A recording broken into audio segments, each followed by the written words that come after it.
Welcome back to the Norfolk Cottage Garden, and what we're looking at the moment is what a couple of months ago was an absolute riot of colour of bluebells. This bluebell area under the old oak tree is in heavy shade here in the back end of our garden and gets very little rain and light, to be fair to them.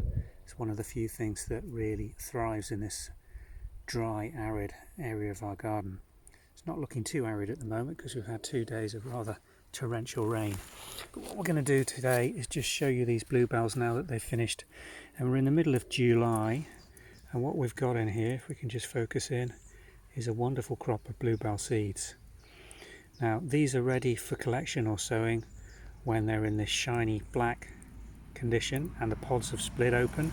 The pods are held very upright, if I show you sideways on, so they tend to sit in those pods quite well and don't spread themselves around until you get heavy wind or animals running through them, which we do with the dogs. So these tend to self-seed themselves, and earlier in the season this is a riot of tiny little chive-like seedling plants from the previous year's seedlings. So one of the way of propagating your bluebells is just to collect this seeds now.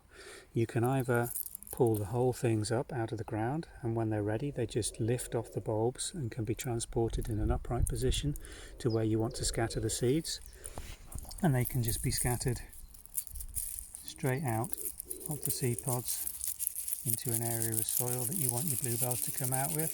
If I just rustle the pod slightly, you'll see those dropping out, and they can just be worked gently into the soil.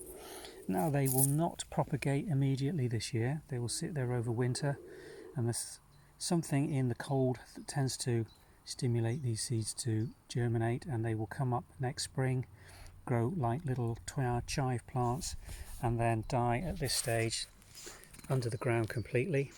The other way to propagate these is to get a fork into a clump that's established like this and to dig the bulbs up, and what you get if you do that is a clump of bluebell bulbs of various ages.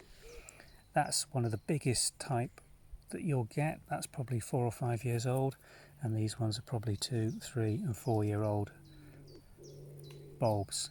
Now these tend to get quite congested over time, and it does them no harm at all to be dug up and planted out with a bit of space around each bulblet, planting 2, 3, 4 or 5 in a clump, and they can be taken to a fresh piece of ground, and you can have bluebells flowering next year by planting them in July now. They will die completely underground. It's best, these ones I've dug up still have the seed heads attached just to show you that they're a flowering size, but they can be removed. They should just pull off nice and gently and plant it out just the bulb, so you're not planting the stalk, and you need to plant them quite deeply as well.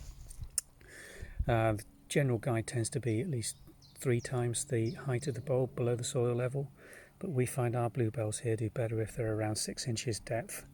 That's probably because this is a very dry area, and that just gives them that little bit extra moisture and protection. They'll flower very well at that depth, so that's what I'll be planting these at. We will also be taking this seed. You can store it over winter if you wish to, if you just put this into an envelope, let it have a little bit of air movement around it just in case there's some dampness on the seed to prevent it from rotting or getting any fungus in it. But once it's dried out, you can store that quite easily over a 6-month period for planting again in the spring. It will germinate at the same time as seeds that have been planted out now. So an advantage if you want to spread it, take it to a different garden or post it to friends, but ideally we would recommend just spreading this seed directly into the soil where you want them to grow the following season.